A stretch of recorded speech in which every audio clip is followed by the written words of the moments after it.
नमस्कार दोस्तों, जय हिंद। आज हम देखेंगे भारतीय साक्ष्य अधिनियम 1872 की धारा 15। धारा 15 बताता है कार्य आकस्मिक था या शासय था। इस पर प्रकाश डालने वाले तथ्यों की सुसंगति बताता है कि कोई घटना हुआ है, उस घटना को कोई आकस्मिक हुआ है, एक्सीडेंटली हुआ है या उसमें कोई किसी का इंटेंशन था। इस तथ्य को प्रकाश डालने वाले तथ्यों की सुसंगति बताता है कि कोई घटना है जो है आकस्मिक हुआ है या उसे करने के पीछे उसकी कोई इंटेंशन था, उसमें आशय था। इस तथ्य को प्रकाश डालने वाले तथ्यों की सुसंगति को धारा 15 में बताते हैं कि कोई घटना होता है जो बार बार किसी एक ही क्रम में घटता है, तो वो जो घटना है आकस्मिक है या उस घटना के पीछे कोई आशय था। ये तथ्य बताता है धारा 15। तो धारा 15 क्या बताता है उसको हम लोग देखते हैं।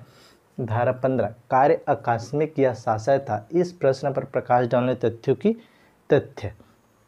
अब हम देखते हैं आगे धारा क्या बताते हैं। जब प्रश्न यह है कि कार्य आकस्मिक या शासय था। देखिए प्रश्न यही है कि कार्य जो है आकस्मिक घटा है या शासय था या किसी विशिष्ट ज्ञान या आशय से किया गया था। तब यह तथ्य कि ऐसा कार्य समरूप घटनाओं की अवली। देखिए यहाँ पर एक और आता है समरूप घटना। समरूप घटनाओं की अवली का भाग था, मतलब जो घटना घटा हुआ है वो एक ही क्रम में समरूप घटनाओं का भाग था, जिससे हर एक घटनाओं के साथ वह कार्य करने वाला व्यक्ति संपृक्त था। मतलब क्या है, कनेक्टेड था, उससे जुड़ा हुआ था, सुसंगत है। क्या है, सुसंगत है। तो ये जो बताता है धारा 15 इतने ही बात बताया है कि कोई कार्य देखिए क्या है कि कोई घटना हुआ है, उस घटना के पीछे कोई आकस्मिक हुआ है या उसमें कोई शासय था। ये तो उसमें प्रश्न है, यही हमको खोजना है कि उसमें क्या है कि कोई कार्य अपराध हुआ है, उस अपराध के पीछे या कोई घटना हुआ है, उस घटना के पीछे उसमें क्या है, आकस्मिक हुआ है, एक्सीडेंटली हुआ है या उससे किसी का आशय था या उस घटना के पीछे किसी का विशिष्ट ज्ञान था। तो क्या है, इस ज्ञान से किया गया था। तब क्या कोई समरूप घटना का अवली का भाग है। मतलब कोई समरूप घटना क्या है, कोई घटना बार बार एक ही क्रम में घटना है तो वो क्या है, समरूप घटना बन जाते हैं। जैसे किसी का अपराध करते हैं, एक ही अपराध, मतलब अपने अपराध को करने में एक ही प्रकार के जो किया जाता है वो क्या है, समरूप घटना का है। तो वो जो अपराध करने का एक ही प्रकार है वो क्या है, समरूप घटनाओं का भाग हो जाता है, समरूप घटना का अवली बन जाता है। वो जो अपराध करने का उसका जो तरीका है वही उसकी पहचान बन जाती है। तो वो क्या है, समरूप घटना का भाग होने के नाते वो क्या है, सुसंगत हो जाता है। तो ये बात बताता है जिसमें से हर एक घटना के पीछे, अब वो क्या है, हर एक घटना घट रहे हैं, उस घटना के पीछे वो व्यक्ति क्या है, जुड़ा हुआ है। जैसे कोई अपराध लगातार एक ही क्रम में घट रहे हैं, एक ही अवली में घट रहा है ना, तो उस व्यक्ति में एक ही व्यक्ति बार बार उससे जुड़ा हुआ है, तो उस अपराध को करने वाला व्यक्ति की वो पहचान बन जाती है। और एक ही व्यक्ति जुड़ा हुआ है तो उसमें जितने भी वो अपराध करेंगे वो क्या है, हर एक अपराध समरूप घटनाओं का भाग होने के नाते वो क्या है, सुसंगत हो जाएगी। यही बात एक जो क्या केस ला है किंग एम्परर बनाम पंचुदास, इसमें उसको बताया गया है। आगे मैं इसको डिफाइन करूँगा। और एक और केस ला है इसमें, Makin versus attorney general for New South Wales. ये है 1894 का केस है, इसको हम लोग देखेंगे।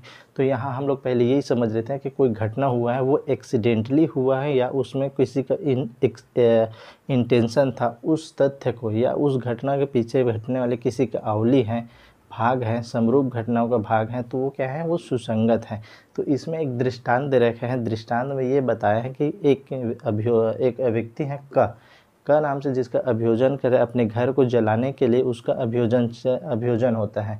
इसमें उसने यह डिफेंड लिया कि जो घर जला था वो आकस्मिक हुआ था।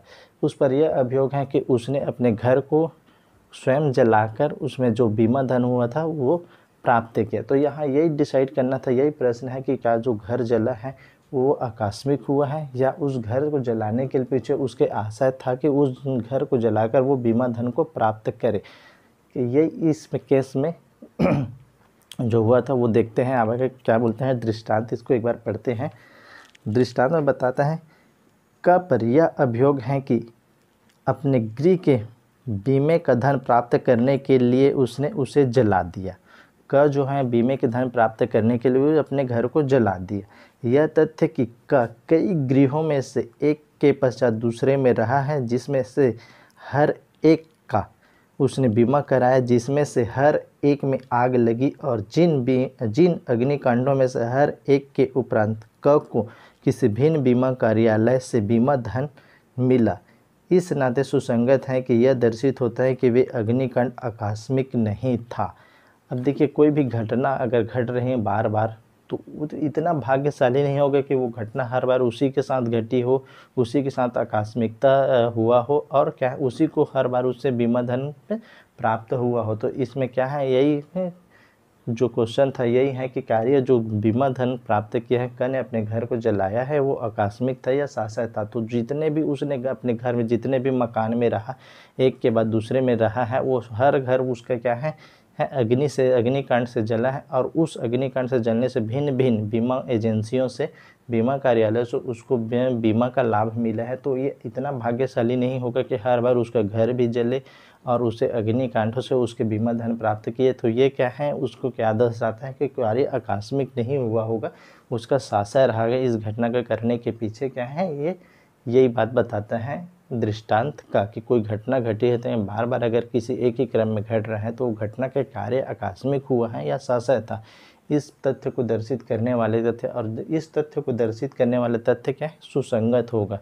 कि ये जितने भी वो साक्ष्य दिए जाएंगे कि नहीं कार्य आकस्मिक नहीं तो था, वो उसका क्या था, उस घटना के पीछे उसे करने के लिए उसका आशय था, तो क्या है वो सुसंगत होगा।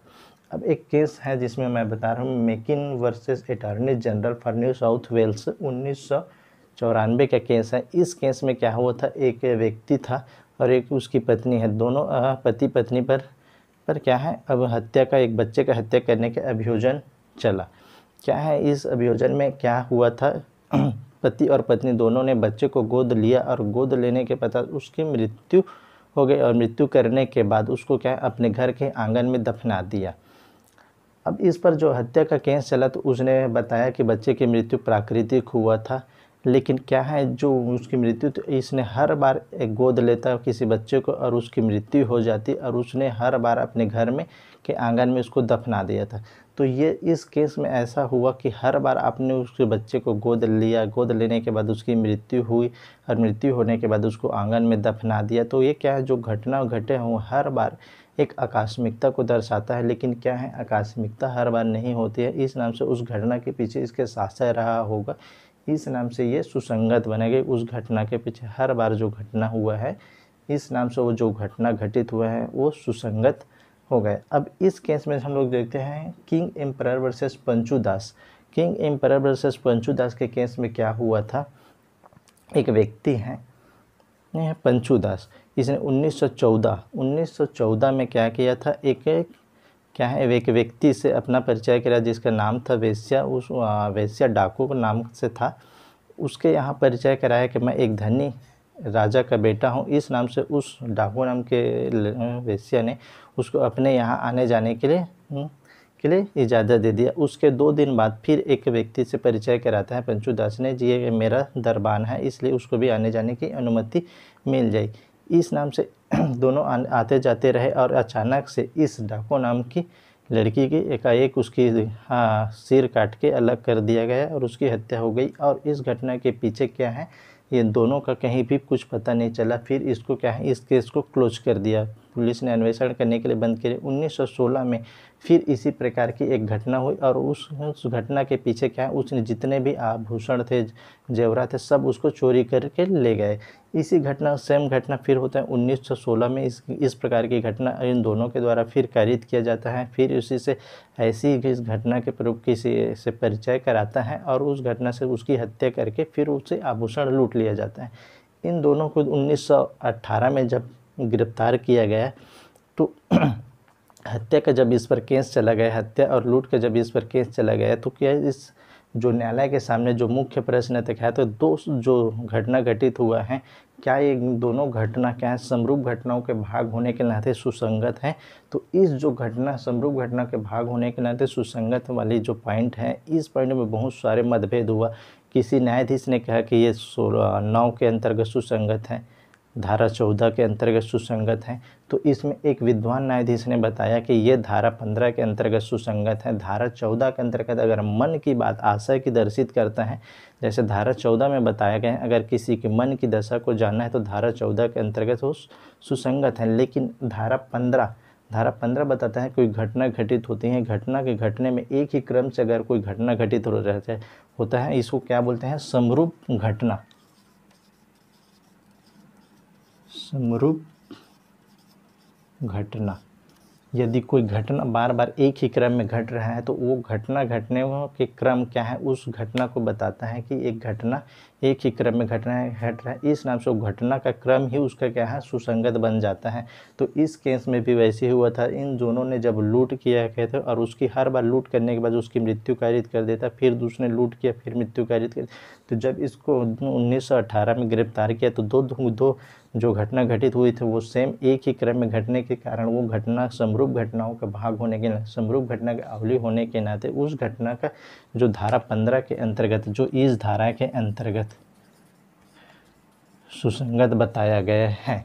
इस जो धारा के अंतर्गत बहुत सारे विवाद हुआ कि धारा 14 के अंतर्गत समरूप घटना में आएगा या धारा 9 के अंतर्गत आएगा, लेकिन एक विद्वान न्यायाधीश ने ये बात बताई कि ये जो समरूप घटनाओं के आवली का भाग होता है वो धारा 15 के अंतर्गत सुसंगत है, और जो समरूप घटना होते हैं वो धारा 15 के अंतर्गत सुसंगत है। तो इस प्रकार हम लोग देखें है कि कार्य कोई आकस्मिक होता है या उस कार्य के पीछे कोई आशय रहता है, तो जो वो भी उस आशय को दर्शित करने वाले तथ्य हैं उस क्या है सारी तथ्य वो सुसंगत हैं, जो उस पर प्रकाश डाले कि वो कार्य जो है आकस्मिक हुआ था या साचा था, उस पर प्रकाश डालने वाले जितने भी तथ्य हैं क्या हैं, सभी सुसंगत हैं, और समरूप घटनाओं का साक्ष्य भी क्या है, सुसंगत हैं। तो इस प्रकार हम लोग देख रहे हैं धारा 15। धन्यवाद।